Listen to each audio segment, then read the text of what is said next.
Here, under the gaze of these large stone bulls, delegates from across the world would have once found themselves at the gates of the Persian Empire. Today, tourists are returning to Persepolis, its former capital, after years of neglect under President Mahmoud Ahmadinejad.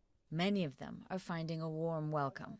I think this one of the country which have two sides. One side which making media, mass media, and this side, the true side, when you came here and you are travel around and everyone want to help you and everyone smile for you. So that's great. Heavy sanctions levied over the last decade by Europe and the US crippled Iran's economy, cutting its revenues from oil. Broken diplomatic relations and limited resources left many sites like this empty.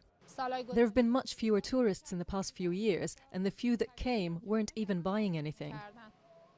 But with nuclear negotiations renewed and sanctions lifted, the government is investing in tourism again in an effort to make it a profitable sector.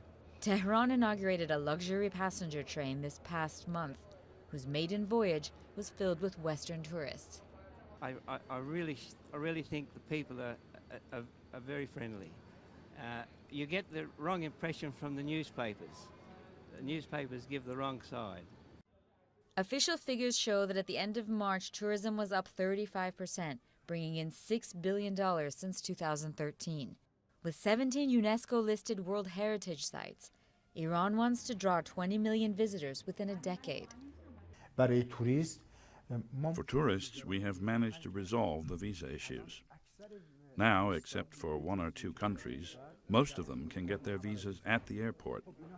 This is facilitated by the government, and we feel good that the government is supporting us and is behind us.